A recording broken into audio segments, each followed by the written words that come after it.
تہجد کی نماز جماعت کے ساتھ ادا کرنا صحیح ہے یا نہیں؟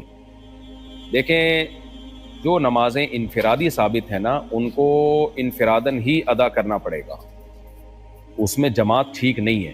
جیسے فجر کی جو 2 سنتیں انفرادی ہیں، اب آپ کہیں کہ آؤ جماعت سے 2 سنتیں پڑھتے ہیں، تو جائز نہیں ہے، ناجائز ہے۔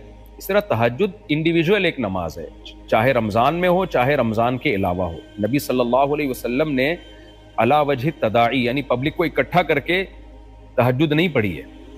جیسے آپ فجر کی نماز آپ نے پڑھی، اذان دی، سب کو بلایا، ظہر کی پڑھی، تو ایسے ہی تہجد اس طرح نہیں ہے۔ ہاں یہ ضرور ہے کہ آپ تہجد پڑھ رہے تھے، چند صحابہ شامل ہو گئے جماعت میں، تو ایسے ہی اگر کوئی انڈیویجول تہجد پڑھ رہا ہے، 2-4 لوگ اس کے ساتھ جماعت میں شامل ہو جائیں تو ٹھیک ہے، کوئی حرج نہیں ہے۔ لیکن باقاعدہ اعلان کرنا کہ ہمارے ہاں تہجد کی نماز ہوگی، سب لوگ تشریف لے آئیں، یہ بدعت عمل ہے، یہ ناجائز عمل ہے۔ رمضان میں جو آپ نے پڑھی ہے نا جماعت سے، وہ تراویح پڑھی ہے، اس میں تداعی جائز ہے، تبھی ہم رمضان میں پبلک کو بلاتے ہیں، آؤ مسجد میں جماعت ہو رہی ہے، تو تراویح میں تو یہ عمل ٹھیک ہے۔ تو جو نبی نے صلاۃ اللیل پڑھی ہے نا رمضان میں، جس کو بعد میں اسلاف نے تراویح کا نام دیا، تو وہ تو ٹھیک ہے۔ اس کے علاوہ جو تہجد ہے اس میں اتنی بڑی جماعت ٹھیک نہیں ہے۔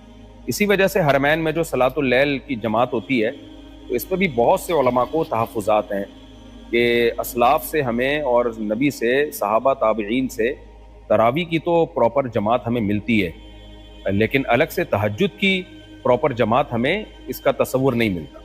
اور اگر کوئی اسی پہ مصر ہو کہ بھائی نہیں یہ جو نبی نے جو رمضان میں جماعت سے نماز پڑھی ہے وہ تہجد میں ہمیں تہجد کی پڑھی ہے، تو پھر تو بھائی نبی نے تو چھوڑ دی تھی نا وہ، پھر آپ چھوڑ دیں، آپ نے کیوں اس کو پراپر قائم رکھا ہے؟ اور اگر آپ کہتے ہیں حضرت عمر نے اس کو زندہ کیا، تو پھر حضرت عمر کی اگر کو فالو کرنا ہے تو حضرت عمر کے ہاں تو عشاء کی نماز کے بعد تراویح ہوتی تھی، اور رات کے آخری حصے میں تو جماعت سے نماز نہیں ہوتی تھی، عشاء کی نماز کے بعد اس کو شروع کیا جاتا تھا۔ تو عجیب کنفیوژن ہے، کچھ چیز نبی سے لے رہے ہیں، کچھ وہاں جب پھنستے ہیں تو پھر حضرت عمر کی طرف آتے ہیں، ادھر پھنستے ہیں تو پھر ادھر چلے جاتے ہیں۔